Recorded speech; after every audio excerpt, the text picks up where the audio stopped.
But I've got to say, in all my years of watching people pop up on the radar, inject amazing information into the public domain, I have rarely seen such a concerted disinformation campaign directed at Dr. Stephen Greer across the internet.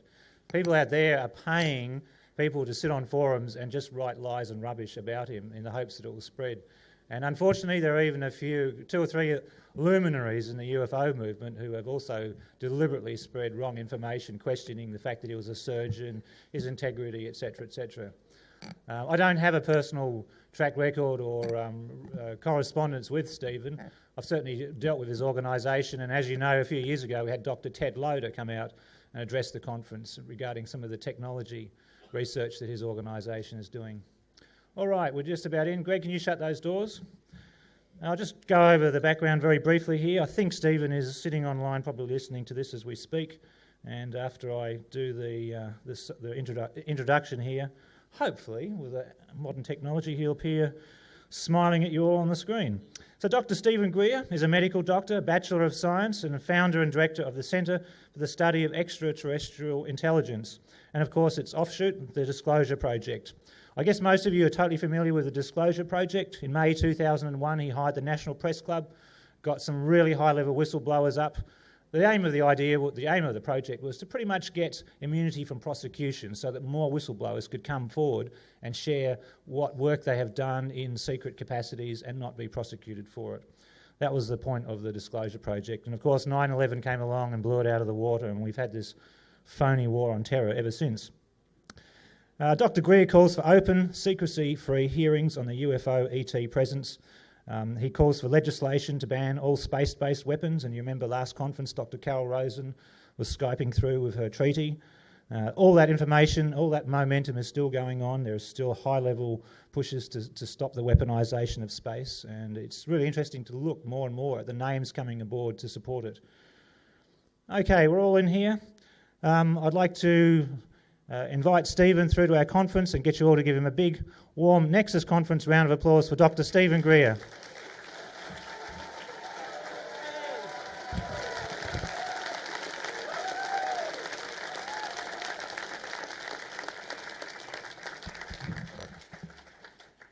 Go for it, Steve. Hello? Can you hear us? I can. Okay, I can't see you, but I can hear you. That's all right. You're live on stage. You've got 400 smiling faces at you, so they Good. can hear every Hello. word. They're all yours. Good morning to you and good evening here in Washington.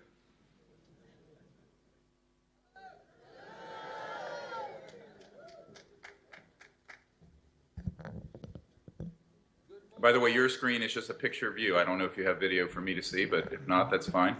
We're working on it, but apparently not. But basically, just trust that there's 400 people in front of you and they're waiting on your every word, and you can start right now. I take you at your word.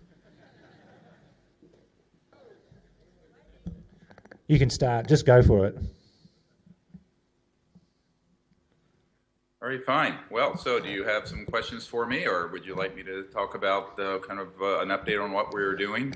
Okay, well, I can help you out a bit here. Most of the people in the conference here are very familiar with your work, your research, and what you're up to. I guess one of the big questions that the average person in our audience would probably like to have addressed one day is to get your clarification on the idea that, let's put it this way, you are allegedly known for claiming that all alien visitors to the planet are generally friendly and not hostile. I don't necessarily believe that that's your personal take on the matter, but people ask me that question more about you than anything else. So in the course of your presentation, if you can elaborate and elucidate on your perception of all that based on your experience. But otherwise, we'd like to hear the latest, the greatest. Most of the audience have probably seen the Sirius documentary. There are others here who haven't. So we'd like to know where it's at now. What are your thoughts, your perspectives? If you've got a standard 90-minute rave to the converted, give it to us now. Well, I mean, I don't have a 90-minute rave talking to a screen with nobody that I'm looking at. However, I will say what the Sirius film is about is putting in enough information into the public, not to the UFO subculture per se, but to the general public, that they would begin to look into all of these issues: higher consciousness, disclosure, the fact that we're being visited by advanced civilizations from elsewhere, and also the technologies that go with it. And I think the big problem most people have had in high circles and here in this city, and perhaps in Canberra as well, is if this is true, why would it be secret? And I think that to answer that is one of the things we tried to do with the film Sirius. And of course, many people have known it for the Atacama humanoid I'll get into in a moment. And maybe you can put up on your screen the reports from Stanford and elsewhere that are coming in about this small humanoid creature we found in Chile.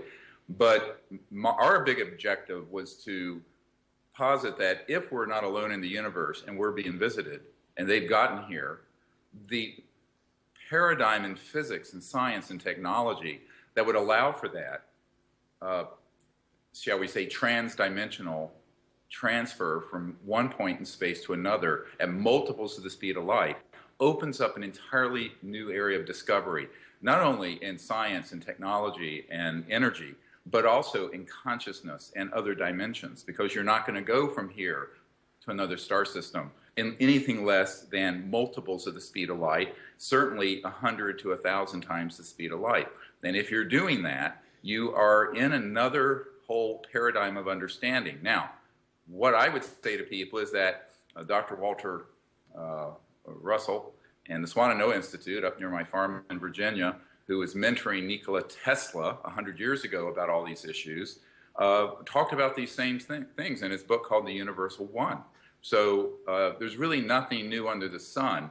My perspective on this is that our society is about 100 years retarded, if I might use that word broadly, delayed, thwarted from our natural evolutionary course because a bunch of petro-Nazis and kleptocrats and obsessive compulsive control freaks have decided to keep this information secret. Not because they're afraid people are going to hurl themselves into Sydney Harbor, that because there are ETs out there. You know, there's about 2/3 of the public now believe there's intelligent life in the universe. I think it's mainly because in October of 1954, I'll give you this date, and it was provided to me by the third highest ranking scientist at the Naval Research Labs here in Washington. We basically mastered gravity control, the ability to cause mass cancellation and do lifter systems, so-called anti-gravity. It's not a correct term, but that was October 1954. Now, I was not a twinkle in my father's eye at that point. And yet here we are 50-some years later, almost 60 years later, burning coal, which of course Australia is exporting in great quantities to China. It gets 80% of their electricity from coal. And we're still using internal combustion engines for the cars, which is of course what Mercedes invented in the late 1800s. We're still using aircraft that burn fossil fuels, much like the Wright brothers in 1908 or jet engines in 1930s. And even our rockets are not significantly changed from what Wernher von Braun had in 1942 or 3. So when you look at all of this, you have to ask, really, has there been no developments in energy, propulsion, all of these issues in almost 100 years? The answer is obviously, of course there have been developments, but they have been viciously suppressed. And this is not a conspiracy theory. I really abhor the terms paranormal and conspiracy theories. Paranormal is just someone else's normal world. And it's not a theory, it's a fact. I mean, one of the things that we tried to focus on in the film Sirius, which everyone can see online if they'd like to at SiriusDisclosure.com. You may be able to put that up on your screen and show people the trailer at some point. Those technologies that had become a threat to the national security state as it's perceived in the macroeconomic order of who really runs the world, which is 200 or 300 large corporations and families, also not a conspiracy theory, fact. And if you brought out something that would fit on your table, that would run your house or fit in the hood of your car and run your vehicle, where you wouldn't have to plug it in, like the Tesla S, then you would have a completely different society. Because suddenly, power literally and figuratively would go back to the people. And we'd have a truly democratic world at that point, wouldn't we? Because we wouldn't all be dependent on this thin supply line of oil tankers from the Middle East and coal barges from Australia to China. and what have you. And I think this is really the crux of the problem. And it really informs not only the secrecy, but what you referred to in your introduction, the shall I say, nexus of disinformation that is associated with this subject. Because if you take the Wilbur Smith memo seriously, the one that was, of course, released accidentally in the 70s in Canada, referring to the 1951 document from Canada, top secret document where Wilbur Smith, who was a scientist with the government of Canada, stated in a report through inquiries he'd made through chain of command in the United States that there was, in fact, a concerted effort headed up by Dr. Vannevar Bush, who, no relation to W., but who headed up the Manhattan Project to study the modus operandi, I'm quoting, the means of energy propulsion of the ET craft that were recovered in New Mexico in the 1940s. Now, this is a legitimate document, but what's interesting about this document, and this is 1951, he says that it's the most secret project in the history of the United States, exceeding the secrecy of the development of the hydrogen bomb. Now, remember, we did not detonate the first H-bomb, which is, of course, thermonuclear as a fusion instead of fission bomb, which is what we dropped on Hiroshima, until 1952. So here is an admission that 60-some years ago, there were projects studying the energy systems and propulsion systems, some of which have actually been deployed to your outback out near Pine Gap and Alice Springs that are all underground, by the way. And what you find is that we're running around, the 7 billion of us, cannibalizing the planet, living in a state of complete ignorance on this for the most part. So when I started the Disclosure Project, it was really an accident. And let me explain what I mean by that. Most people don't know this story. My real love, because before I was a medical doctor, I was a teacher of meditation and the Sanskrit pujas. And I had some amazing experiences as a young man, a boy, in consciousness and then with contact with extraterrestrial civilizations and people. And what I really wanted to do was what we have done, and that's form teams of people all over the world that can learn the science of consciousness, go into remote viewing capabilities, and make peaceful contact with these civilizations, no matter what you think they're here for. In other words, in a truly diplomatic way to say, if they're here, we need to reach out to them in sort of a détente and a sort of a very enlightened way. And to the people who love to have something to fear and hate, I call it, we're going from racism and tribal wars and city-state wars to great power struggles in the Cold War and global terrorism. And as Werner von Braun predicted, you mentioned Carol Rosin, the next thing they want to play is the evil aliens that we have to organize around to fight.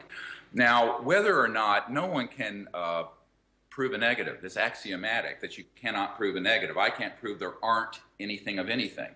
However, I will say I've been all over the world, and I see no areas of the world yet conquered by any marauding alien civilizations.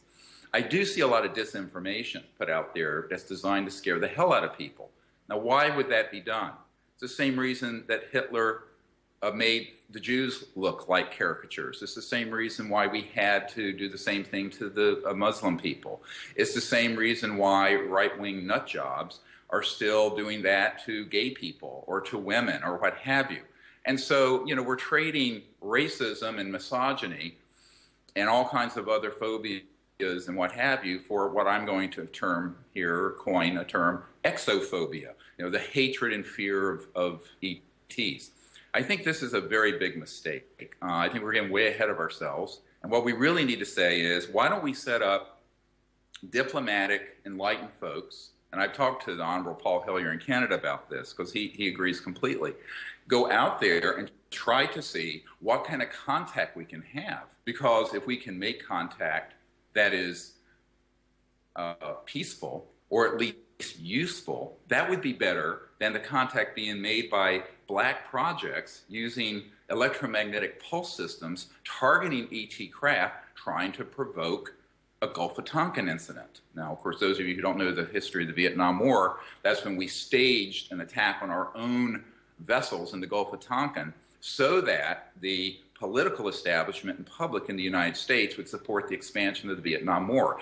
This is not a conspiracy theory. That's a matter of provable historical fact. Anyone can look it up. So here we have, years later, a similar agenda, mainly advanced, I think, unfortunately, by certain elements of the UFO subculture, but also by people in Hollywood making all kinds of terrifying films. And what we're trying to say is, before we go off hysterical, the sky is falling, now let's put weapons in space, and you know, these ETs are good because they look like they're from Sweden, and these ETs are bad because they don't, and all the usual canards and racist nonsense. Why don't we take a step back and say, why don't we go out there and try to meet them? Why don't we have some kind of protocol for encounter that's peaceful? And that's what we really wanted to start, and did start in 1990. It's almost 23 years now, which was the Center for the Study of Extraterrestrial Intelligence. That was the great love I had. As a result of that, and most people don't know this, we had 4 ET craft vectored in on a beach in Florida. And it's in the film Sirius very briefly, sort of a comical bit of video, not very good quality. But there were about 40 or 50 people there, including an Air Force colonel and 2 Air Force pilots, who saw these objects just materialize in the sky and move towards us using these protocols in consciousness and coherent thought, which we now have an iPhone app and an Android app that anyone can get and put on their phone, and you can practice this. It's really quite easy. There are now about 2,000 teams around the world doing this, and I think this is the most exciting part of what we're doing that most people don't know about and haven't heard about. But for me, it becomes something where if you have enough people doing this, you create a morphogenic field where we begin to turn the impulse of the world away from this fearsome future of apocalyptic interplanetary war, which is what the military-industrial complex would like to have happen, and unfortunately about half of the New Age and UFO community as well. And I think what we want to do is turn it back around and say, if we're really going to start a new era, which I think we're a good 100 years into a new era, the hallmark of that is universal peace. Because you cannot have world peace without universal peace. If we're going to trade the conflicts on Earth for fighting between star systems, it might make Scientologists happy. That might make Lockheed Martin happy. I don't think it's really the future we want. It's not the future I want for my children and grandchildren. So I think there's another way of approaching it. Now, on the way to doing that, the success of these early encounters in Gulf Breeze, in Belgium, everyone remembers the late 80s, early 90s, the big craft that we're seeing all over Belgium. We went there with a team. I was there, and a massive craft came over us. We began to realize not only do these protocols work, but the ETs are eager to try to have some degree of contact. It may not be as open as people would like, but some degree of contact with humans if we approach it in the correct ethical and philosophical paradigm. In other words, not militaristically, and not xenophobically, and not with prejudice and fear. So that's what we've been trying to do. And I think people have had amazing experiences, not only in consciousness, but with objects and beings that they've seen.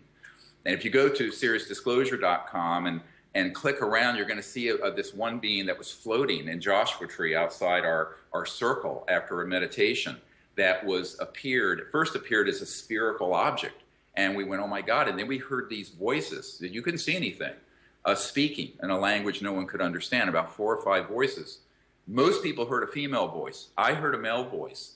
And a member of our team, Raven, just connected to them in consciousness and took a photograph with a single lens reflex 35 millimeter camera.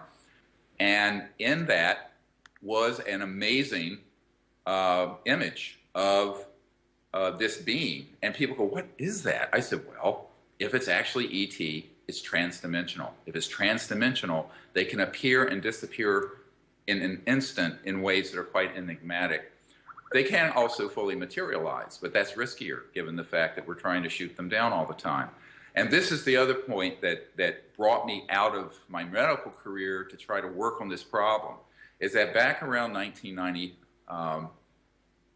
between 94 and 98, I met with a number of people in the defense establishment in the United States who informed me that we had developed very advanced so-called scalar longitudinal electromagnetic weapon systems that were being used to target ET vehicles around the Earth and even in near-Earth orbit. It may be that the STS-48 footage is a firing of one of these type of weapon systems and an object coming into the atmosphere, those of you familiar with it. And this alarmed me a great deal. I mean, back then, I didn't really believe that we had those capabilities. Now I know we do, because I've heard it from too many separate corroborating people in the defense establishment and in the national laboratories here in the United States. And so this made me feel that it was even more important that the people who you would think would be supervising projects like at the National Security Agency and the CIA and the Department of Defense should know about this. So out of this initial contact grew what, if you get the documents from the Clinton Library, that was called Project Starlight. And Project Starlight was the predecessor to the Disclosure Project, where I was asked to come up to Washington, brief various people, including the CIA director for the president and a number of other senior people here about the problem. And I guess, I'm a guy in my 30s at that point, and I think, well, if we give them the evidence and show them what the problem is, they'll do the right thing. I never had anything to do with Washington. I was an emergency doctor taking care of shootings and stabbings and car wrecks and all the fun things we have here in America and elsewhere. But the truth is, I really thought that people in the Clinton administration, certain people that were friendly to what we were doing at the Pentagon and in the Congress, would take this up and fix the problem.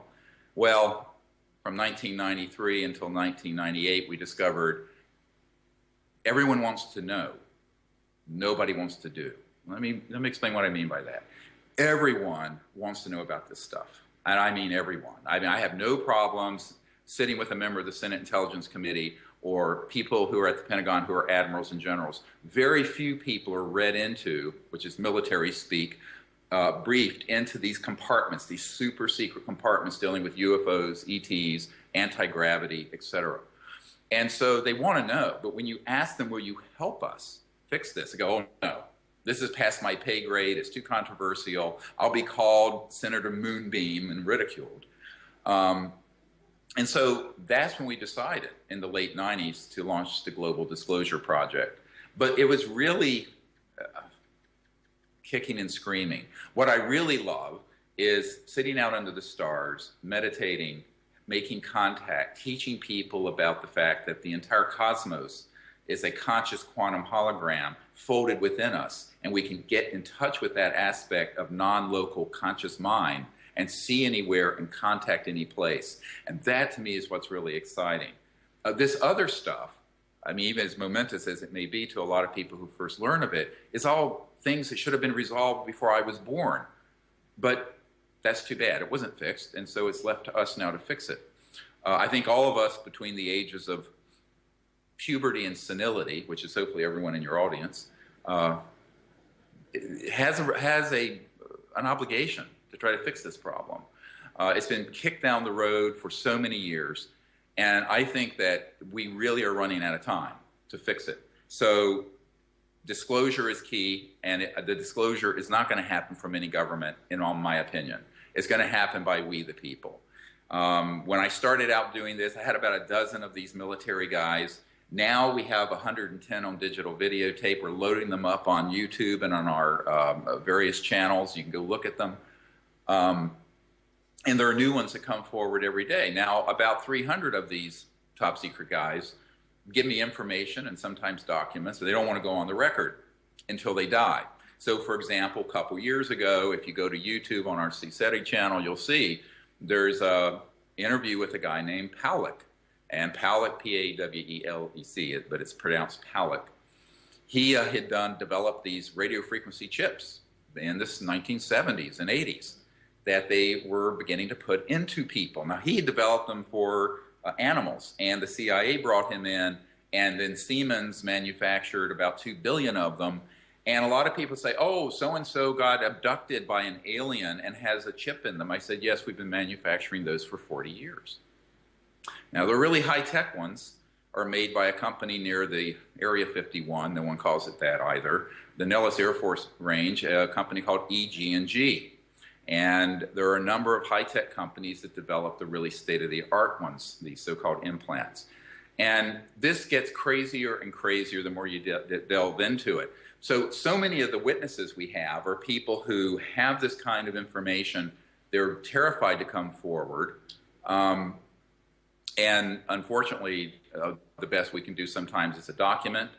For example, we have the Strategic Studies Institute document from the 1996 that describes a program to simulate, quote, alien abductions to create fear using advanced aircraft, which is a euphemism for the so-called alien reproduction vehicles that Lockheed Martin and Northrop Grumman have been building for decades. And this is a document that we put out there. Now, you know, most people don't want to hear this. They just want to think that everything that goes bump in the night is some marauding alien. The truth of the matter is, it's unfortunately much more complicated than that. If it was that simple, this problem would have been fixed a long time ago. It's inordinately complex. So as we began to uncover more and more of this, I began to conclude that the public is going to have to get educated on this, and we need to get ahead of the curve of the disinformation bubble that's been created out of Hollywood and the media and other places that is being designed to manipulate people through fear and hatred, because ultimately that's how we get into war. You have to have an enemy, and you have to have a stimulating event to justify war. And someone is going to have to blow the whistle on that, which is one of the things we're trying to do. Now, this is not to say that there may be ETs out there who have a different perspective than we do on things. Well, that's fine. And in fact, may have a completely different view of humanity, and perhaps one that's less than flattering. It doesn't mean that they are hostile per se. It may mean that they are concerned about our hostility. I mean, I always think of the Michael Jackson song, Man in the Mirror, where, you know, the way you view this subject is sort of a Rorschach test that is more a measure of your own inner world than anything going on out there. And I think that many of these ET civilizations, and it's not that there are 3 or 4, there are hundreds of them. And to my information experience, they're actually working together. But I think that many of them are concerned about human proclivities towards destruction and war, and this sort of tendency to jump to wild conclusions and follow that on, shoot first and ask questions later. That's what got us into the Iraq War. That's what got us into most of the wars of the 20th century, which could have been avoided. Certainly the Vietnam War was a fiasco that could and should have been avoided. So at some point, you have to ask the question, if humans have this perspective, and I know that many do, like Noam Chomsky and others, that the way words are used and ideas are used to manipulate the masses, I think that certainly the ETs have seen this. And this is, of course, a very old story in human history. And unless we change that, it's going to end up in a very unfortunate situation, which I think we're in already. My own personal perspective on this is that there are actions being taken on our behalf by people not supervised by the president, contrary to what you might hear on CNN. The President of the United States and senior people at the Pentagon frequently do not know what this permanent bureaucracy is doing on these issues. And if they claim they do, they say that because they don't want to be the emperor that has no clothes. People say, what do you mean? I said, well, let me tell you a little story. When I was briefing this sitting CIA director about this at a dinner party, which later he disavowed. And luckily, I had a letter proving that the event happened, and it was because he wanted to be briefed on the UFO subject. One thing I always say about people, how do you know they're lying? And here in Washington, their lips are moving. So, you run into this all the time. But at the end of the meeting, I had a white paper. It's in my first book, Extraterrestrial Contact, The Evidence and Implications. And in this paper, it's a set of recommendations for the president, the National Security Council, and folks to take to fix this problem and to effect disclosure and to create a peaceful rapprochement with these civilizations. And the CIA director, Woolsey, looked at me and he said, Dr. Greer, how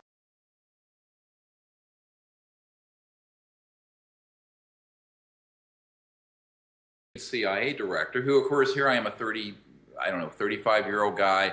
I thought, well, for heaven's sakes, I mean, this is the head of the CIA. He knows everything. He didn't know anything. And he wasn't lying. Ultimately, I found out that the head of intelligence for the Joint Chiefs of Staff and the head of the Defense Intelligence Agency were in similar positions because those people move in and out of there every couple of years. And there's a permanent bureaucracy. What actually, no flaming liberal, Donald Rumsfeld, we have this in the film Sirius, said, look, there's $2.3 trillion missing out of the Department of Defense budget. It's unaccounted for over the last few years. Trillion. Let me repeat that, $2.3 trillion. That's 2.3 thousand billion dollars. Now, this is a mind-numbing amount of money, but it wasn't surprising to me when I heard him say that, because back in the 1990s, I met with the chief counsel for the U.S. Senate Appropriations Committee. And this is another event I don't talk about much, but I'm sitting here in Washington. I'm inspired to share because I'm looking out my window here at the Capitol. I'm just up the road, by the way, from the White House. I can walk to the White House in about 15 minutes from here, although I won't tonight. And what I found from this guy, he says, look, I have a top secret clearance. I am the chief counsel for the Senate Appropriations Committee, which, for those of you who don't know, this is the group that writes all the checks for the U.S. government.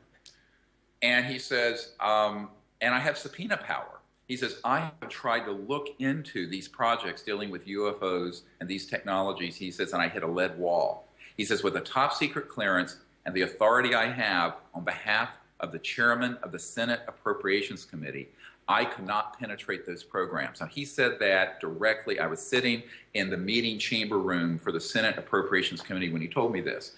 And I could almost barely believe my ears. This is in January of 1994, so 19 and a half years ago. And I said, well, how much do you think missing? He says, at least $100 billion a year. Now, that was in 1994 dollars, so you figure $200 billion a year. Now, stop. Just wait a moment. Here's the shock that everyone in other countries goes through. I mean, I had a whole bunch of people from the French government here a couple years ago, sitting actually in my living room here in Washington. And they were senior people with the Air Force and intelligence who were connected to President Sarkozy, very supportive of what we were doing for contact and disclosure and all of that. And they said, but we don't understand why the president and the government here can't take the lead on this. I said, the lead on what? They don't have, what are they going to lead on that they don't have access to? And do you think the president wants to stand up in front of the public on CNN and say, my fellow Americans and world citizens, this subject is real, but I don't know what the hell is going on. And frankly, I can't find my ass in a well-lighted room on this subject. Excuse my French. And that is what we're dealing with, Duncan. And we're dealing with a situation where there is enormous disconnect. And remember, Jimmy Carter stated some years ago, when someone asked him about UFOs, because he ran on a platform that he was going to get to the bottom of this. Those of you who are too young to remember, Jimmy Carter was president 1977 to early 81, elected in 1976. And he had a sighting as governor. I have the report of President Carter's report when he was governor of Georgia, where he described this amazing UFO that he saw. And he really knew this was legitimate. And by the way, he was a nuclear engineer by training.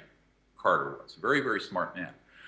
And when he was asked about this years later, he says, well, I did want to know about it, but apparently I didn't have a high enough security clearance. Everyone thought he was joking. And the sad thing is he wasn't. At one other time, he was asked during a book signing about this, and a big tear came out of his eye. Because, I mean, this is a very disturbing thing. So Bill Clinton once said that the White House is the crown jewel of the federal penitentiary system.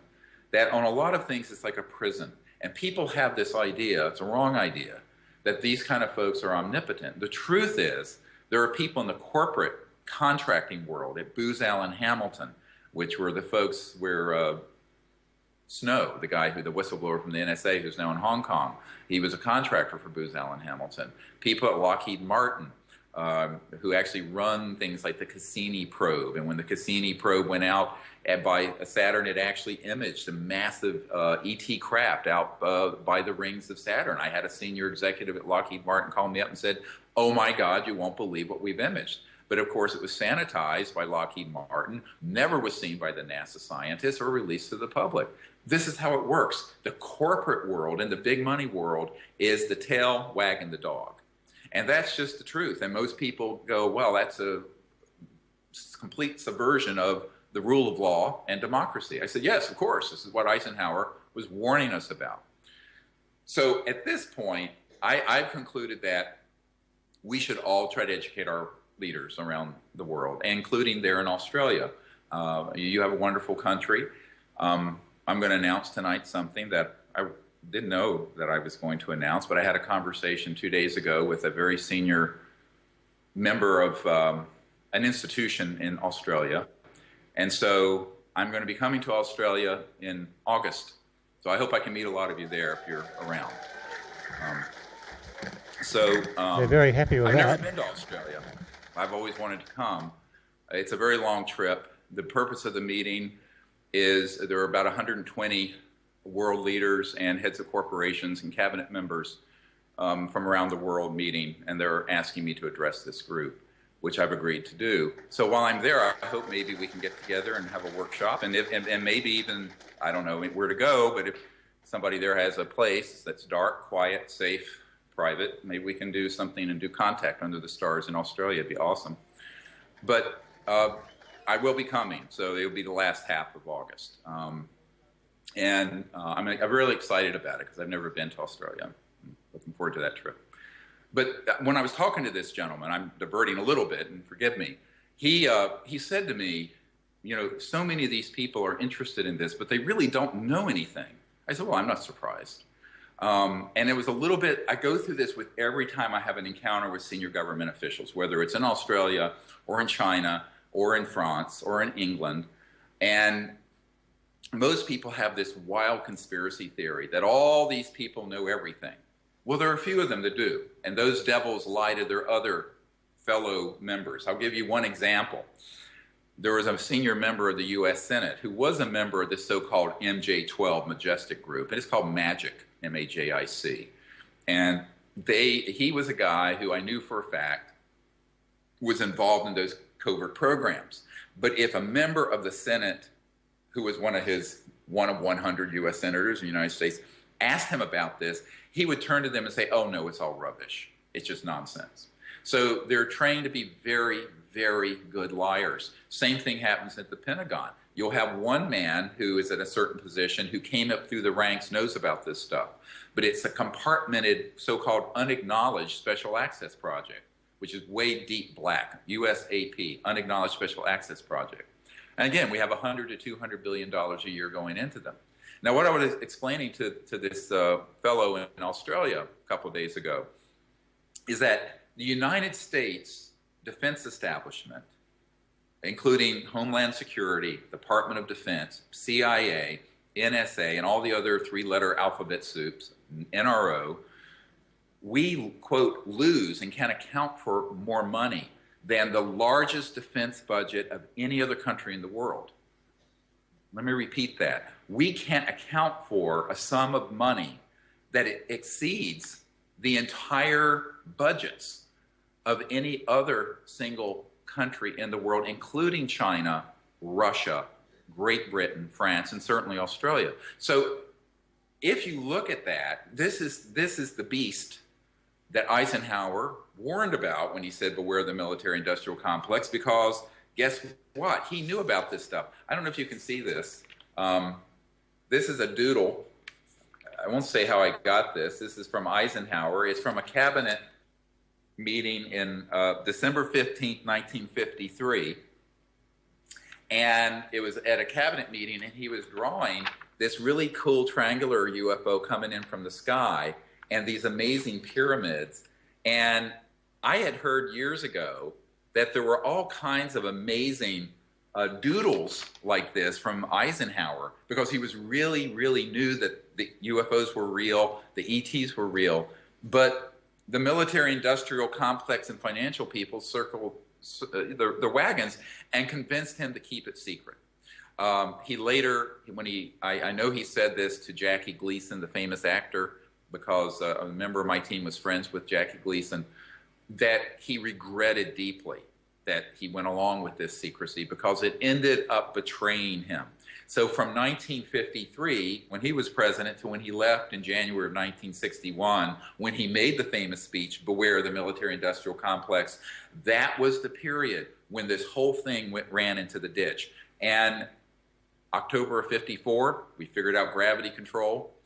By 1956, with the Rockefeller Commission, not Lawrence Rockefeller, who was friendly to disclosing this information, and God rest his soul, has been maligned, but his brother David, and particularly Nelson was the head of this Rockefeller Commission that reorganized the Department of Defense and the CIA to make it so Byzantine and labyrinthine and Machiavellian that the President of the United States at that time, Eisenhower, lost complete control. I have an audio tape from a man, I was just thinking of this because Obama was just at the Brandenburg Gate in Germany, and I was watching that. And there was a man there that I had years ago. I have an audio recording of him. He didn't want to do video. Who was a lieutenant colonel who had been on the plane with John F. Kennedy in June of 1963, which of course was 50 years ago, going to Berlin when Kennedy gave his famous "I am a Berliner" speech. And on that flight, he told this officer about the UFO issue and that he knew about it. But he said, and I am quoting from the tape, "The whole matter is out of my hands, and I don't know why. They won't tell me anything that I can control." And Jack Kennedy was very frustrated about this. The previous year, one of his paramours, an actress named Marilyn Monroe, many of you may have heard of, she was killed. I have a document, top secret document, that has not been declassified, but was authenticated by General Odom, the head of the NSA's right-hand man, who I know personally, and that's also in our book. And what you find in this memo is that James Jesus Angleton III, who was the big mole hunter at the CIA, signed off basically on a death warrant for Marilyn Monroe, because it says in this wiretap summary that Marilyn Monroe was going to hold a press conference to tell the whole world what Jack Kennedy had told her during, frankly, pillow talk, about the fact that we had recovered things from outer space and ETs and UFOs from New Mexico from the 1940s. This is a smoking gun document. It never gets looked at in the UFO subculture. Why, I don't know. I released it years ago. By the way, people say, "How did you get that?" I say, I won't say how exactly, except it was a senior family tied to the National Security Agency that took that document from the vault, gave it to me after I explained that these programs were criminal and illegal. I think that many people don't realize the things that have been done to keep this secret, and it's terrible. But I think that this caused Kennedy to be very, very unhappy with the whole national security apparatus, just like Eisenhower had become unhappy. And I think he was going to try to do something about it when he died in November of '63. Can I just inject something? I just want to inject a little piece of information from my own experience. Quite a few people that get exposed to some of those USAP projects and information, they often get asked to disappear, and a lot of them come and live in Australia in the hills and literally disappear off the radar. And now and again I bump into them. About 15 years ago I had a lunch with a chap who showed me documentary evidence of who he was, and he was in Kennedy's personal security detail. and Right. quite a confidant personally of Kennedy. He told me exactly the same scenario as you just outlined in terms of Kennedy being Is that aware of the UFO 100% true? situation, and he told me further that Kennedy had begun to have secret conversations with other world leaders to possibly consider a joint stage announcement. And he told me, he said, look, there are many ways to kill a president, but when you kill a president in full view of the people, you have it videotaped by Zapruder.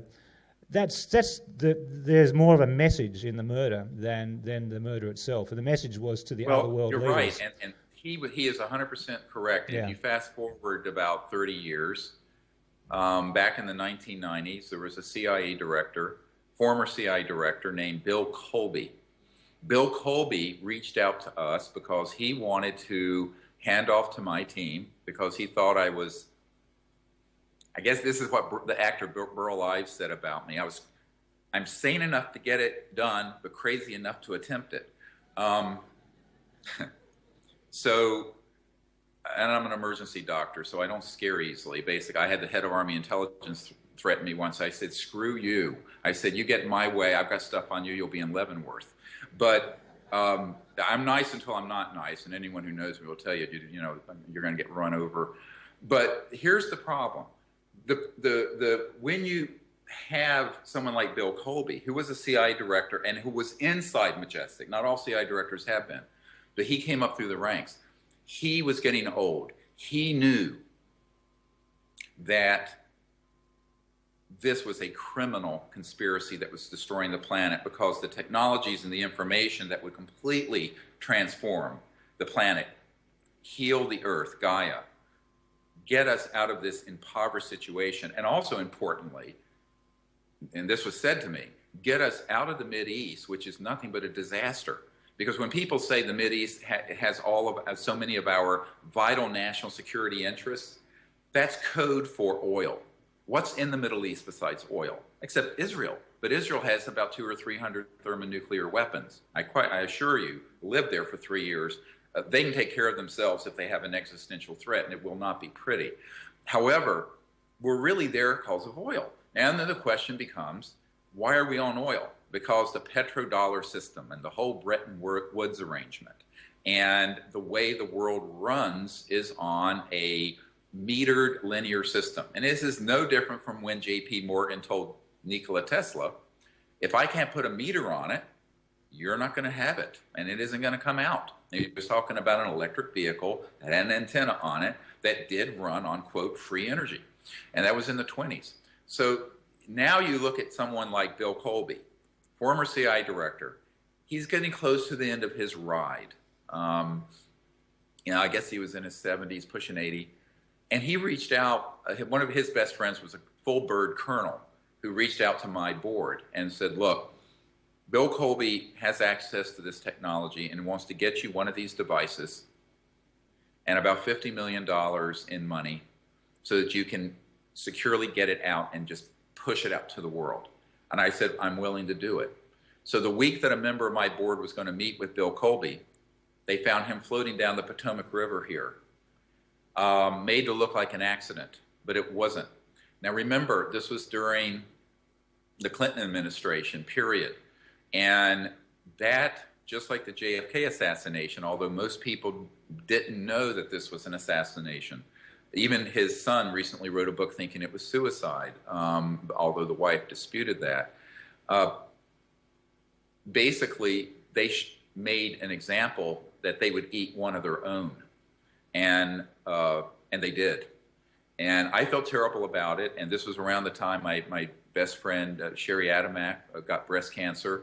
I got multiple metastatic malignant melanomas, and she and I were both supposed to die in 1997. She died in early 1998.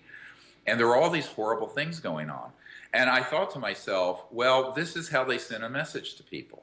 They basically will send a message through making an example out of people. And Jack Kennedy was one. There are others, though, that most people don't know about, and Bill Colby was another. And what I tell people is that you can't let these sort of fascistic, kleptocratic sociopaths, really psychopaths in my opinion, dominate the planet. And if we do, shame on us. And I think this is the big challenge of our generation, is that are we finally going to come together as a people and say, we've had enough. We're going to come together and make contact that's peaceful with these ET civilizations. We're going to disclose all the information we can to the fullest extent that we can, even though we have no funding, no office, and no staff. A lot of people think we have some office building filled with people. It's all volunteer. And, you know, and by the way, the people who kvetch about things, I'm giving up over $500,000 US a year as an emergency doctor, chairman of the department, to do this for nada. So get over it. And thirdly, I mean, the bigger problem is the fear factor from the leadership. So I think that a lot of people don't understand that these shots fired across the bow, which actually hit some people like Kennedy and Colby and others. I'll give you another name, Lord Mountbatten, an allegedly IRA bomb. Well known in the intelligence community that Lord Mountbatten had a UFO land on his estate. Timothy Good's book, Above Top Secret, describes this. He also had gotten to know Dorothy Kilgallen, who was talking about the Roswell event and the retrieval of these ET craft. And Lord Mountbatten was beginning to make a lot of noise about it because, as you know, he's very, very close to the Queen and Prince Philip, and he was a father figure, was a father figure for Prince Charles. And of course, Prince Charles and Prince Philip are very interested in this subject. And so basically, that was another one that got a little too noisy out there. And so I think that leadership consists of courage at this time. And courage doesn't mean that you have no fear. It means, which I've certainly experienced, fear, but it means that you have to have a spiritual center where you pass through the fear. Unfortunately, our political class and even the generals and the senior bureaucrats in governments have become very soft. And it doesn't take much to scare them out of the fray. And so I think that we, the people, to use a Jeffersonian term, are going to have to become the inspiration and the courage and the force to make this change happen. I'm very skeptical it's going to come from the centers of power. And I always was. A lot of people think, oh, well, he felt that this was going to happen from the Congress. I said, no. We have to call on them to do it, and we have to admonish them to do it. And one of the things that most people don't understand is that between 1998 and 2001, when we did the big National Press Club event that hundreds of millions of people saw, by the way, around the world, and now there are 14 countries that have opened up their UFO files, and it launched the global disclosure movement. But before that, we carefully went to the heads of every agency and members of Congress and chairmen of committees and the White House and the CIA director and the head of intelligence for the Joint Chiefs of Staff and the head of the Defense Intelligence Agency, and we gave them everything we had. And we also asked them, please fix this problem. Now, when they didn't, we then wrote a letter.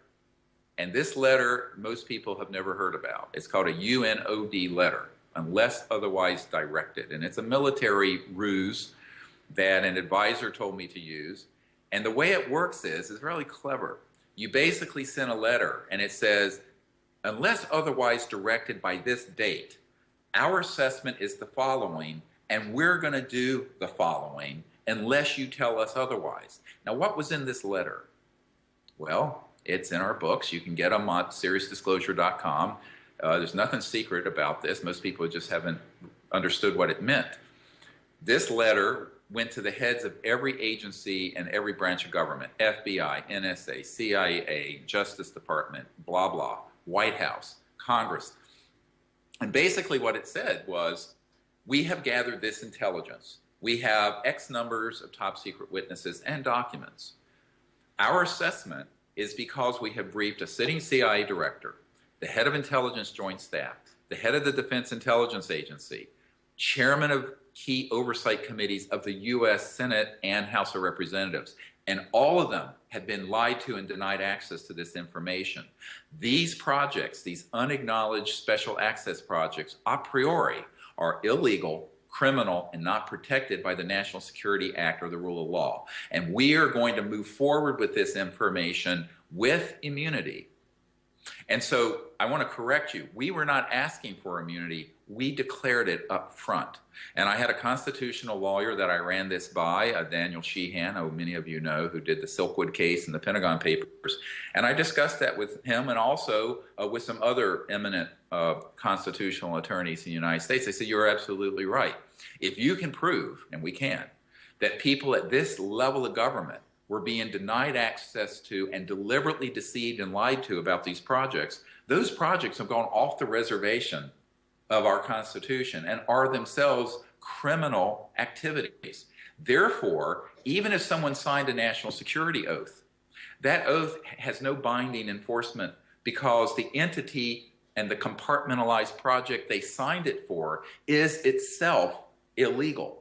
And it's just like if you have a criminal organization or the mafia and you enter into a contract with them, that contract is non-binding. This is basic law. So we analyzed this very carefully and we sent this, unless otherwise directed, letter to all the chief people, return receipt requested. So we proved that it was received. And we gave them a timeline. And that timeline passed. And that's why we did the disclosure project. I will also point out that an admiral, the head of intelligence joint staff, turned to me and he said, and I was sitting there with astronaut Edgar Mitchell, and this admiral at the Pentagon, this was a stand-up briefing I did at the Pentagon, which I'm happy to do them as a public service. At the end of it, I was asking that he help fix this problem. And he looked at me, he says, Dr. Greer, I've come to learn that there are unacknowledged projects that have saucer-shaped and other shaped UFOs that we've been building that can do circles around my B-2 stealth bomber, which is the best thing I know about and have access to and have been briefed on. He says, how am I going to take them on? And it was a very chilling moment. It was very similar to when the CIA director said, how do we disclose that which we don't have any access control over? And then I said to him, you know, we do need your help. He says, I can't do anything without my civilian, the Secretary of Defense and the President ordering me to. Or I will also be in breach of the chain of command, which is the whole problem. So it's a catch-22. And then he turned to me, he says, as far as I'm concerned, given how criminally illegal these projects are being run, if you have the ability to get anything you have out to the public, do it, and you have my blessing. So one person once asked me, and it was an Army intelligence guy, he says, who the hell do you think you are releasing this kind of information to the public?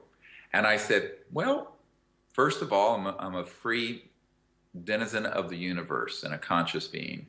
Secondly, I'm a citizen of the United States that I consider very patriotic to expose this kind of criminal activity.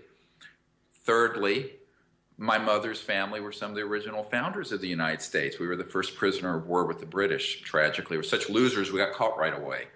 Anyway, and then I said, and the head of intelligence for the Joint Chiefs of Staff told me that if we can bring this information out, do it. So I got the blessing from him. And I have witnesses to this event. And he just looked at me, he says, oh my God. So there's a backstory to disclosure that the public doesn't know. People just see whatever caricatures are out there on idiot forums like I don't know what. But it's been a lot of work, but we did it very, very carefully. We were not reckless about this. We gave the governments every opportunity. And so at this point, I feel we don't owe the system another bite at that apple. If they want to do it, great. But I think it's a huge mistake for anyone listening to this to think that the change that we require to survive as a planet is going to happen at the hands of anyone but those in your room right now and listening to this around the world. I honestly believe we have to be that force of good change and make that good future happen.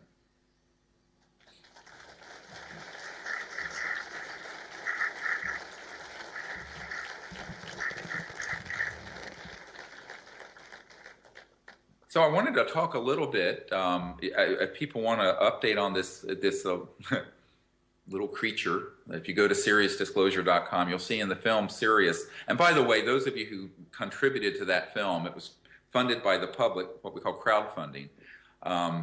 Thank you very much. I mean, it's really been an enormous success and has really brought a lot of new people into understanding in all walks of life. I know when we did the premiere. By the way, we want to do a premiere in Australia. If you all want to set it up, we'll do something in Australia for Sirius. Should we do that? You want to do that? Absolutely. Absolutely. All right. Well, anyway, we will. I got to work out the details quickly. I'm flying into, I don't know, Sydney or someplace. But one of the things that I found when I was in LA at that premiere, which had 2 huge theaters, it was 1,200 people, a day or 2 before the premiere, there was a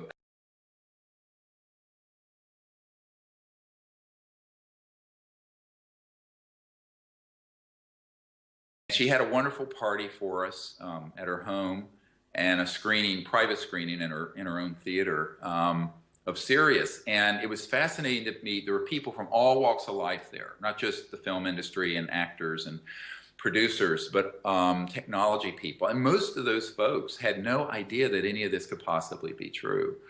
And when they saw this little creature, and I had with me there the geneticist from Stanford University, who unfortunately has been greatly misinterpreted in what he's been saying about this, but he, of course, has to say very, very conservative things in the public. He's a professor at Stanford, which is, you know, a major Ivy League university here in America. And they said, well, what do you think this is? And I said, well, after 9 months of analysis, we still have no idea.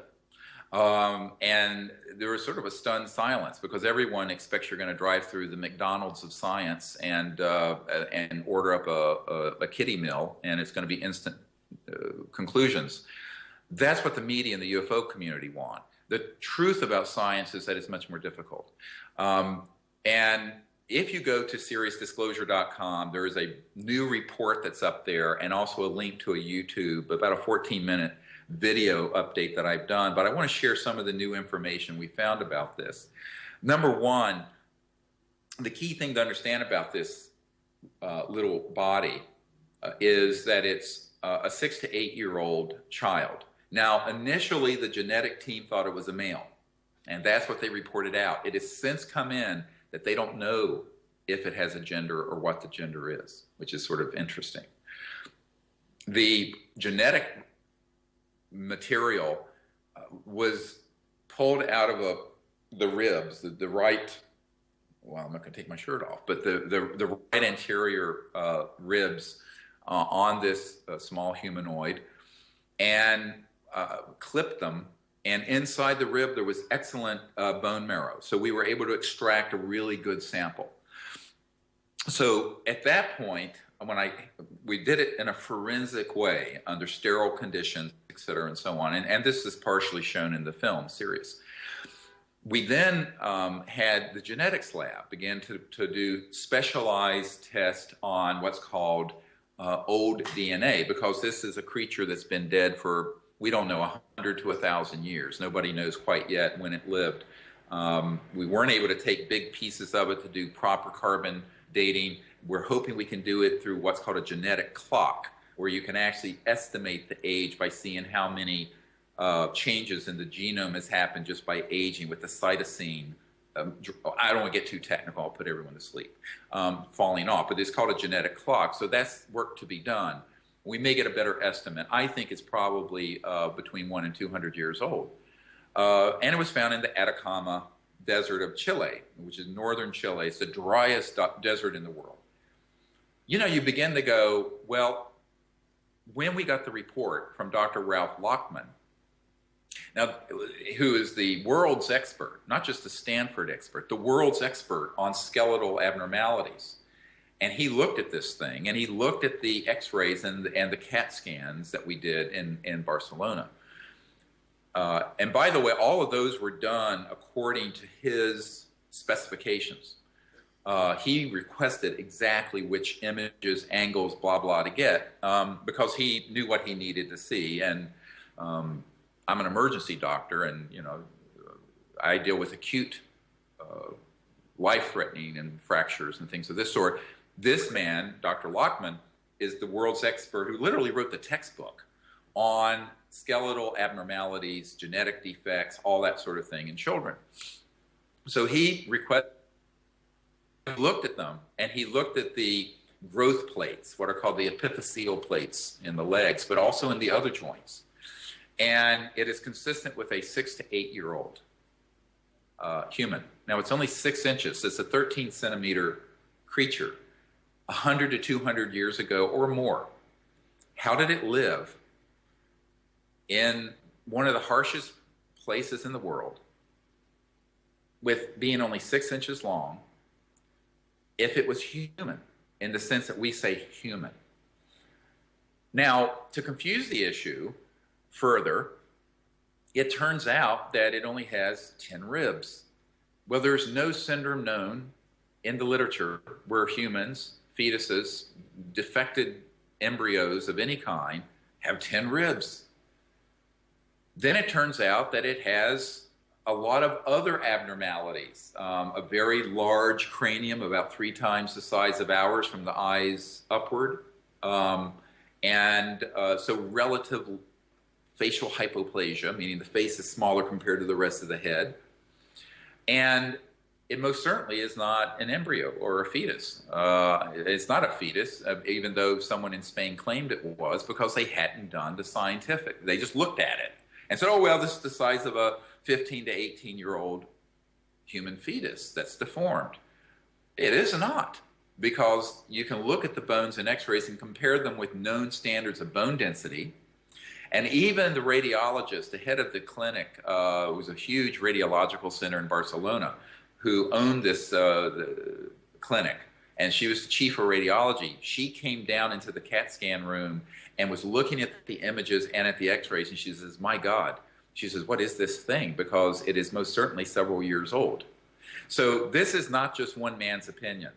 And so then you get into the question is, all right, what is the genetic? Now, if you'll bear with me for about 5 minutes, if I'm putting you to sleep, well, it's 10 o'clock for me, so it's early for you. You can deal with it. You need to know a little science.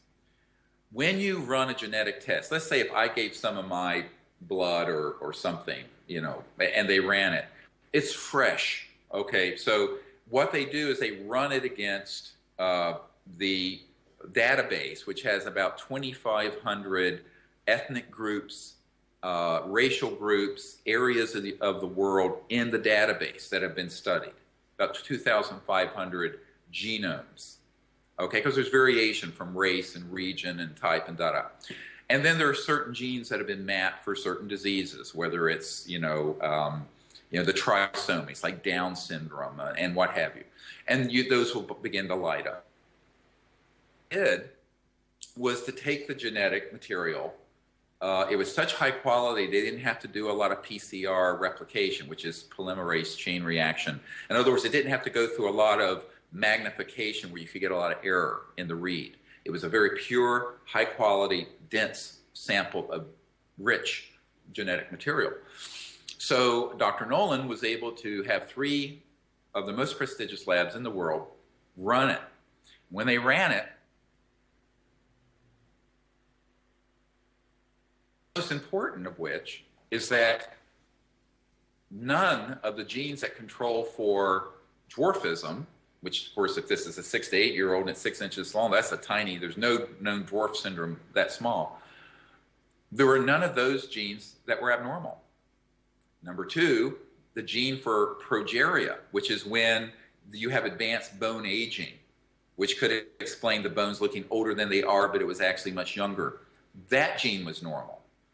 Then, most astonishingly, notwithstanding the high quality of the sample, 9% of, which is 2 million base pairs, of the genetic material didn't match human. Now, of the stuff that was in the genome, it showed a 99% match to humans. but it depends on how you count. It's either 91 or 99, because, in other words, a lot of the material that did match for human genes, but there's 9% that's not matching, unmatched. Now, if it were a poor sample, or if you were just running this with a known human or a known chimpanzee or something, you would say, oh, well, that was a computer error, what have you, except it came from 3 separate places, the same number. The automated computerized run on the genetic material is done by computers and algorithms. And everyone knows with computers, garbage in, garbage out. There is no genetic database of ETs outside of covert programs at the CIA and elsewhere. So, and they do have that, but we don't have that. Stanford doesn't have access to this. I certainly don't have a lab full of, well, here's this creature from this star system's genes. So how are you going to match it? Well, again, a chimpanzee is 97% identical to us. What if this 9% unmatched, let's say half of it is junk DNA and error? That would still give you 4 or 5% that is an operative gene. What operative gene mean? A gene that does something. And that would make this particular creature more different from us than we are from chimps. So how are we going to get to the bottom of this? What we're hoping to do, and I hope to have some news about this in the next couple of months. By the time I come to Australia, maybe we will, is to do a multi-center trial where we put all this data and let MIT and other major top drawer universities around the world drill down on these 2 million base pairs, which could represent as many as 1,000 or 2,000 genes, and see if they can figure out what, if anything, they do. So how long will that take? We don't know. The Human Genome Project took 10 years and several $1 billion. We're doing this with no budget. Remember, this is Dr. Nolan did this just on his own time and resources from his lab. He's the head of a huge lab at Stanford University. He has something like 30 or 40 PhDs that work under him. Dr. Lockman did the studies without any payment. My whole team and I have done all this without any compensation. So at a certain point, however, when you have no research funds and you're trying to drill down on something this extraordinary, it's a little bit pathetic, because, you know, you'll see the Smithsonian or National Geographic spend $5 million on an expedition to get one picture of the giant squid off the coast of New Zealand. And we can't get any funding to do something of this importance. So this is how crazy the world is. The point I'm making is that we're going to do what we can, but there are no answers on the genetics yet. And people who have written, I know the Huffington Post and some of the UFO tabloid things have said, oh, they figured out it's a deformed human. They have not. Nobody knows what this creature is. And one other thing I want to point out. I'm more of a clinician. I'm not a geneticist. I'm a medical doctor, which means we actually put our hands on and do things with people. And I have delivered a number of deformed infants. And in fact, I delivered an anencephalic baby, one that has basically no head. And it lived a few hours and died. And I have delivered premature infants, but nothing this small. There is not a neonatal intensive care unit anywhere in the world that can keep something this small alive to where it would have lived for 6 to 7 years. Because if it was 6 to 8 years of age and it's only 6 inches when it died, what was its size at birth?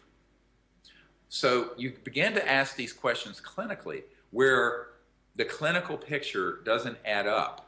The science is there. It's been proven that this is a 6 to 8 year old. It's been proven that it is a legitimate non-hoaxed organism. The CAT scan, which, by the way, you can go to SeriousDisclosure.com and you can click on and see the 3D CAT scan. It's all there for people to see. There's nothing hidden here I'm talking about.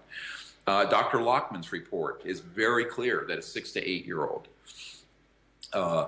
he says human. Now, when these scientists at Stanford say it's human, they have to say it's human. What else are they going to say it is? They certainly are not going to say, oh, it's an ET, because that also can't be proven. And so I think that what we have to do is say, now what?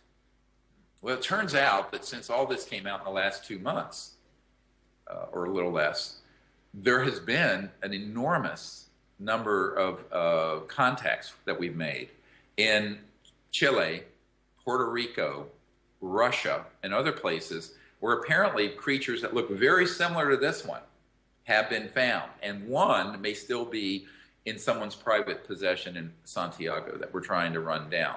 That's actually only 3 inches large, but looks very, very similar, maybe identical. Now, the geneticists and the team at Stanford said, look, if there's more than one of these, that is virtually case closed, because this, since there are no known syndromes in the world that match this, if there are 2 of them from different times, this begins to be something where it's incredibly, almost infinitesimally unlikely that it's just a human genetic deformation, that something else is going on. But then I'll have people say, look, what about the B2A allele? Now, I'll bore you a little bit more. There are alleles or markers that will give certain geographic regions, and there's one called the B, like boy, 2A allele. That allele is associated with women. It's in the mitochondrial DNA, female, of that part of Chile. And so if that is true, now it has to be checked by hand. This is just what lit up from this quick computerized run. The question is, how did that get in there? Well, I told the team at Stanford, maybe it's the wrong question. What if the B2A allele got into the human genome from ETs? What if the ancient drawings, the Nazca lines, the petroglyphs, all the information about ancient people having contact with the children from the stars, that they are star children, and that our ancestors came from the stars? My grandmother was Cherokee. My dad was a half Cherokee, and I'm a quarter Cherokee Indian, which is a tribe in North Carolina where I grew up. And I look more Dutch and Scottish, but their tradition was that they came from the Pleiades, and that their ancestors in the stars were from the Pleiades. And even Shenandoah, the word, all of you have heard of Shenandoah National Park. My farm out in the country in Virginia overlooks Shenandoah National Park and the Blue Ridge Mountains. Shenandoah means daughter of the stars, or daughter from the stars. And you find this is true in tribal societies in Africa and all over the world. So and even Celtic traditions and Gaelic. So the question becomes, which came first? Because if 15,000, 30,000, 50,000, 200,000 years ago, contact had happened that resulted in modern Homo sapiens, then we're dealing with a totally different picture. And now, of course, I'm leaving the reports of Dr. Lockman and Dr. Nolan behind, to be clear, and putting on my hat as someone who knows that ETs are real and who studied this subject since I was a child for 40-some years. What I think is that, in fact, there is a missing link that does not get explained purely by evolution, and that there has been contact over the millions of years between Earth and these other civilizations. And that, moreover, that our genetic material, and more importantly, our epigenetic programming, can turn on and off genes that can express that. Now, what do I mean by that? The big thing in genetics right now is called epigenetics, which is basically chemical, environmental, neurotransmitter, and other stimulants, let's call them, that will turn on and off genes that used to be considered junk DNA. So we had, 30,000 genes, and everything else was considered junk, which was the majority of it. Now they're finding out that junk DNA is encoded with all kinds of information that, for example, when you sit in a meditative state and go into samadhi, you can actually turn on and off genes that facilitate that the next time around. There's some amazing neuroscience going on.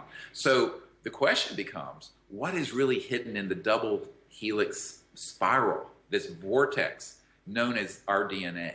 What is really in there? I think it's really exciting. And I think this is where the mystery is. But again, these are only my opinions. I'm not trying to reflect the opinions of the Stanford folks, although in private, I've had a lot of discussions with some senior scientists, not just at Stanford, but in other institutes here in Washington, who really believe what I just said. And so, you know, we're really stepping into exciting territory here, in my opinion, because I think that we're going to discover at some point. Now, I think the orthodox fundamentalist religious people won't like this, but that we are children from the stars, that we all have a connection to these other civilizations. And maybe there is something to this ancient concept of panspermia, that in fact life is propagated through the cosmos and has been for billions of years. And it was interesting because the geneticists at Stanford sent me a report that was done by a group of people looking into just computerized study of genetic material. And they said, based on current evolutionary knowledge, our genetic material is 10 billion years old, but the Earth is only 4.5 billion years old. There's a link to this on our website in the report. It'll blow your mind when you read it.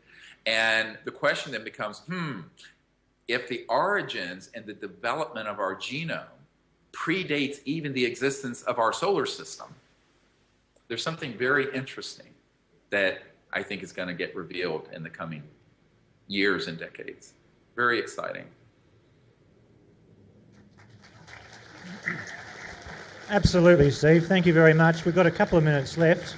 If there's any other updates or issues you want to address, now's the time to let them rip.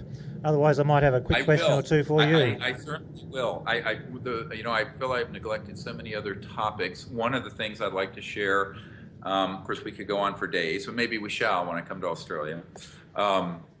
I'll be so jet lagged because I have to be in England in the crop circles, and then I'm going to Joshua Tree, and then I'm going to Australia. I need one of those anti-gravity things to ferry me around. You think you can get me one, Duncan? We are working on it, I tell you. You work on it. Get one really quickly if you can. Anyway, until then, I guess Virgin Australia will do. But I think everyone who has an interest in this subject needs to just explore it for themselves. But what I'd ask people to do is to do it with an unprejudiced mind and a pure heart. My big concern about this is that there is so much fear-mongering, which I don't think is helpful. I think that if we're, as Einstein said, no problem has ever been solved by the consciousness that created it. My own view of this is that we are entering into a new cycle. This yuga was a 450,000 year cycle, or yuga, is closing. It's closed. We're in this very confusing time of the emergence of a 500,000 year cycle, the hallmark of which is not world peace, but universal peace, where we're going to have peace on this planet. These advanced, wondrous technologies, the elimination of poverty would take place in one generation. And then on that foundation of justice and peace, we can then go into higher states of consciousness and travel amongst the stars as an enlightened people. I think that's the destiny of the human race. And I think that's what we have to manifest. It will not happen by itself. It's not going to happen by some potentate at the Vatican or in the White House down the road here. It's going to happen with all of us coming together and doing it. And that's what I hope folks will join with us and do. And if we're lucky, I hope I can see many of you when I come to Australia soon. Absolutely. Look, we're thrilled at the idea of you coming down here, and we'll certainly be in touch with Emily to find out more information. And I'll certainly steer people to some of the groups that are very supportive of what you're doing. People who've done some of your ambassador courses, for example, in Australia, are waving your flag around saying, come and talk to us. So there's going to be a great deal of interest and support for you when you come down here. I guess the other thing, if anyone knows of a place where maybe 20 or 25 people we could gather out in the country in someplace safe, private, on a lot of land for a contact event that has lodging and land all there, that is dry, sunny, and clear, starry at night, and not too cold. I know it's your winter. That is a really ideal place.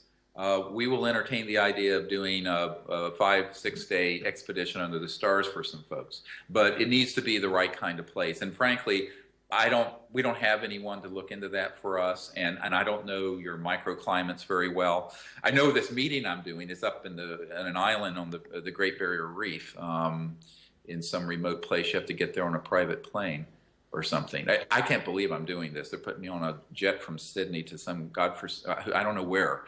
Hopefully I'll emerge and not be swallowed up by something. But it'll be an exciting trip. But I do think that if we can, what I'd like to do is a workshop and a screening for Sirius someplace that could hold maybe, not a big, maybe 1,000 people or so, which I mean is a small group here in America. But and then do maybe an expedition out in the country.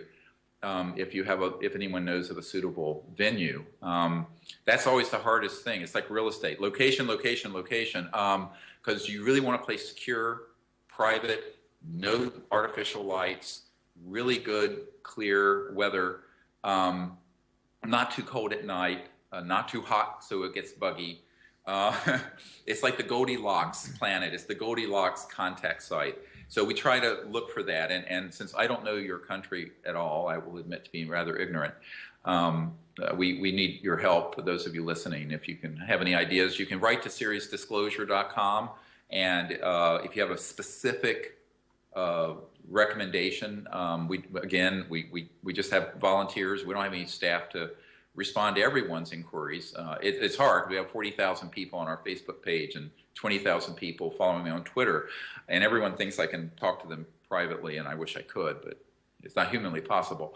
But if you do know of a good place that would be available, and it would be probably that third week or so of August. Okay, your request has gone out into the ether, and we'll see what comes back. I'm sure people will contact you directly. Appreciate your help, and I look forward to seeing all you guys when I make it there to Australia. And the other thing that people can do is just spread the word amongst people and help support what we're doing. The film Sirius is really a fundraising mechanism, because what we want to do is open a new energy research facility that's staffed with some of the brilliant people we've met over the last 20 years who understand this science, so that we can open source the research and get these technologies out to the public. And I would do it in a way where it would be Ustreamed or on the internet, so at the instant we get the eureka moment, the whole world sees it. And if the national security apparatus wants to come and get it, you, the people, will be our shield. So that's our intent. So if you can help us with that project, that's a really important one. We do think that we're going to have a lot of problems with this planet if the people don't organize a way of bringing out these new sciences. And I think that now's the time to do it.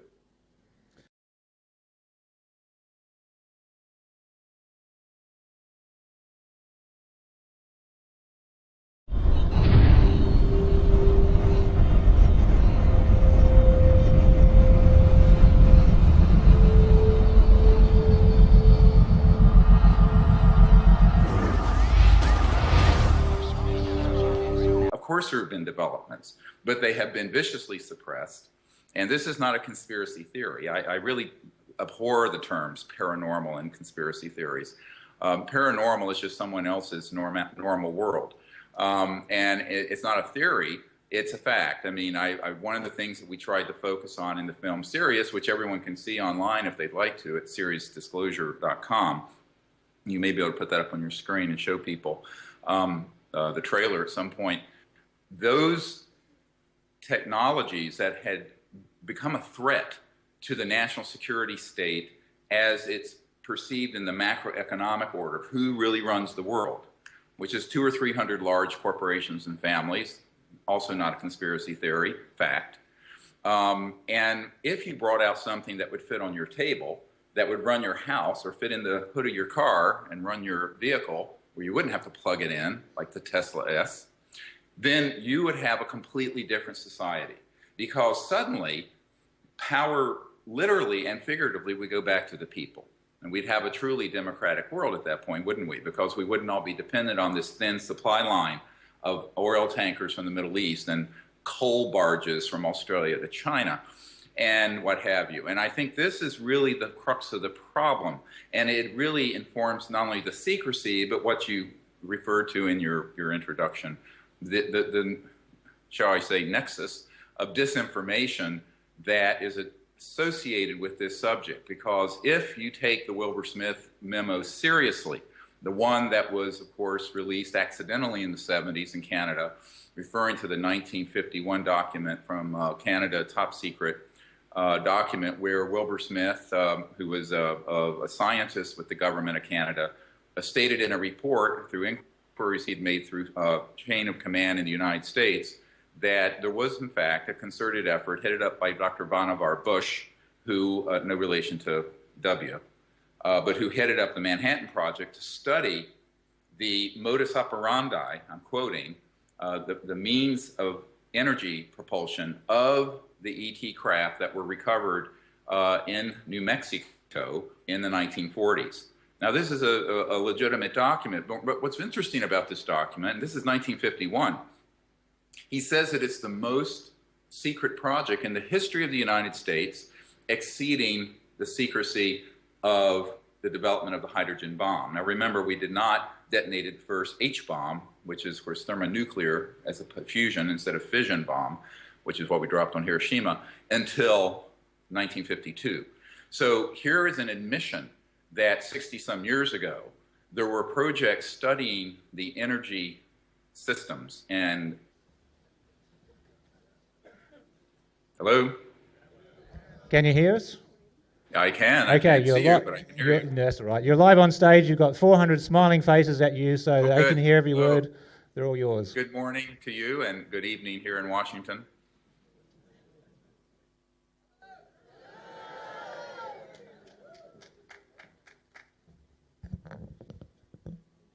By the way, your screen is just a picture of you. I don't know if you have video for me to see, but if not, that's fine.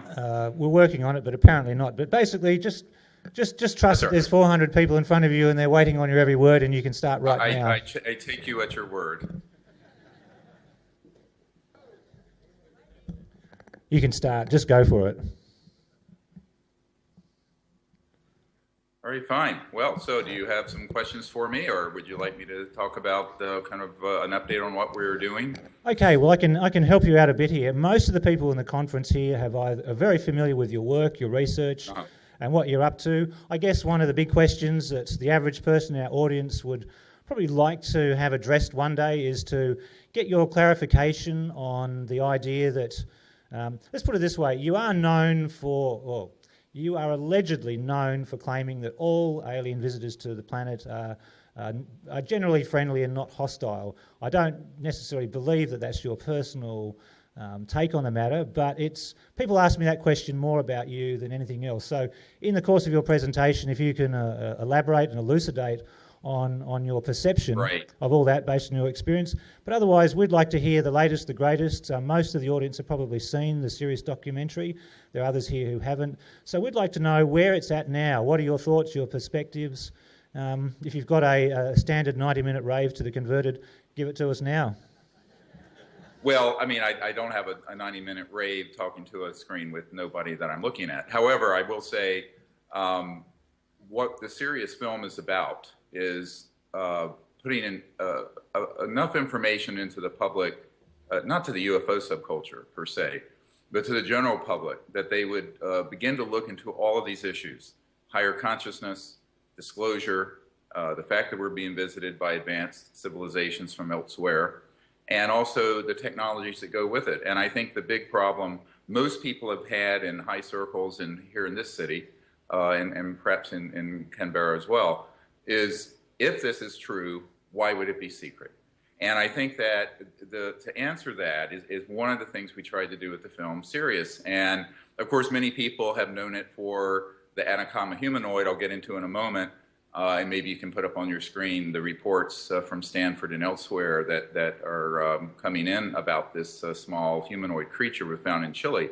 But our big objective was to posit that if we're not alone in the universe and we're being visited and they've gotten here, the paradigm in physics and science and technology that would allow for that, shall we say, transdimensional transfer from one point in space to another at multiples of the speed of light opens up an entirely new area of discovery, not only in science and technology and energy, but also in consciousness and other dimensions, because you're not going to go from here to another star system in anything less than multiples of the speed of light, certainly 100 to 1,000 times the speed of light. And if you're doing that, you are in another whole paradigm of understanding. Now, what I would say to people is that Dr. Walter Russell and the Swanano Institute up near my farm in Virginia, who was mentoring Nikola Tesla 100 years ago about all these issues, talked about these same things in his book called The Universal One. So there's really nothing new under the sun. My perspective on this is that our society is about 100 years retarded, if I might use that word broadly, delayed, thwarted from our natural evolutionary course because a bunch of petro-Nazis and kleptocrats and obsessive compulsive control freaks have decided to keep this information secret. Not because they're afraid people are going to hurl themselves into Sydney Harbor, that because there are ETs out there. You know, there's about 2/3 of the public now believe there's intelligent life in the universe. I think it's mainly because in October of 1954, I'll give you this date, and it was provided to me by the third highest ranking scientist at the Naval Research Labs here in Washington. We basically mastered gravity control, the ability to cause mass cancellation and do lifter systems, so-called anti-gravity. It's not a correct term, but that was October 1954. Now, I was not a twinkle in my father's eye at that point, and yet here we are 50-some years later, almost 60 years later, burning coal, which, of course, Australia is exporting in great quantities to China. It gets 80% of their electricity from coal. And we're still using internal combustion engines for the cars, which is, of course, what Mercedes invented in the late 1800s. We're still using aircraft that burn fossil fuels, much like the Wright brothers in 1908 or jet engines in 1930s. And even our rockets are not significantly changed from what Wernher von Braun had in 1942 or 3. So when you look at all of this, you have to ask, really, has there been no developments in energy, propulsion, all of these issues in almost 100 years? The answer is obviously propulsion systems, some of which have actually been deployed to your outback out near Pine Gap and Alice Springs that are all underground, by the way. And what you find is that we're running around, the 7 billion of us, cannibalizing the planet, living in a state of complete ignorance on this for the most part. So when I started the Disclosure Project, it was really an accident. And let me explain what I mean by that. Most people don't know this story. My real love, because before I was a medical doctor, I was a teacher of meditation and the Sanskrit pujas. And I had some amazing experiences as a young man, a boy, in consciousness and then with contact with extraterrestrial civilizations and people. And what I really wanted to do was what we have done, and that's form teams of people all over the world that can learn the science of consciousness, go into remote viewing capabilities, and make peaceful contact with these civilizations, no matter what you think they're here for. In other words, in a truly diplomatic way to say, if they're here, we need to reach out to them in sort of a détente, in a sort of a very enlightened way. And to the people who love to have something to fear and hate, I call it, you know, we're going from racism and tribal wars and city-state wars to great power struggles in the Cold War and global terrorism. And as Wernher von Braun predicted, you mentioned Carol Rosin, the next thing they want to play is the evil aliens that we have to organize around to fight. Now, whether or not, no one can prove a negative. It's axiomatic that you cannot prove a negative. I can't prove there aren't anything of anything. However, I will say I've been all over the world, and I see no areas of the world yet conquered by any marauding alien civilizations. I do see a lot of disinformation put out there that's designed to scare the hell out of people. Now, why would that be done? It's the same reason that Hitler made the Jews look like caricatures. It's the same reason why we had to do the same thing to the Muslim people. It's the same reason why right-wing nut jobs are still doing that to gay people or to women or what have you. And so, you know, we're trading racism and misogyny and all kinds of other phobias and what have you for what I'm going to coin a term, exophobia, the hatred and fear of ETs. I think this is a very big mistake. I think we're getting way ahead of ourselves. And what we really need to say is, why don't we set up diplomatic, enlightened folks, and I've talked to the Honorable Paul Hillyer in Canada about this because he agrees completely.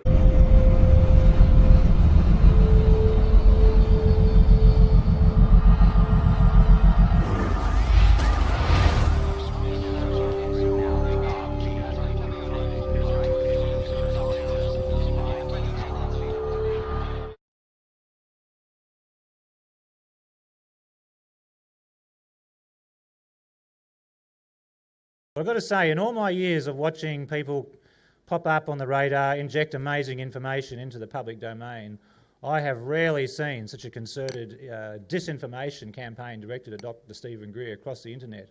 People out there are paying people to sit on forums and just write lies and rubbish about him in the hopes that it will spread. And unfortunately, there are even two or three luminaries in the UFO movement who have also deliberately spread wrong information, questioning the fact that he was a surgeon, his integrity, etc., etc. I don't have a personal track record or correspondence with Stephen. I've certainly dealt with his organisation, and as you know, a few years ago we had Dr. Ted Loader come out and address the conference regarding some of the technology research that his organisation is doing.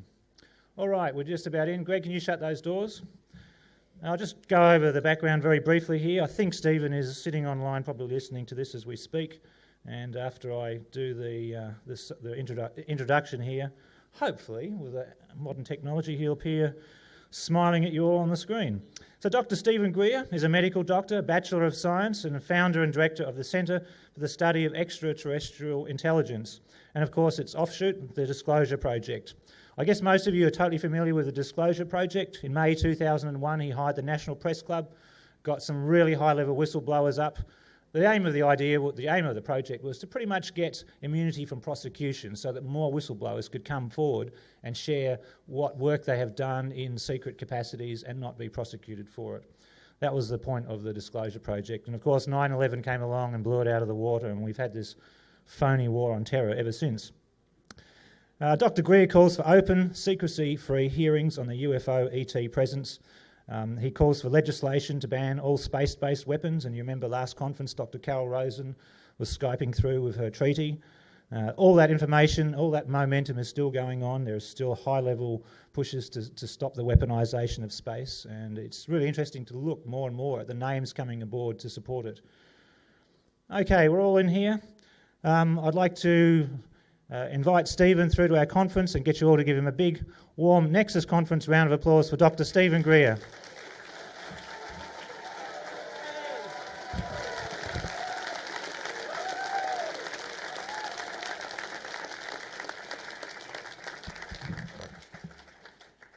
Go for it, Steve.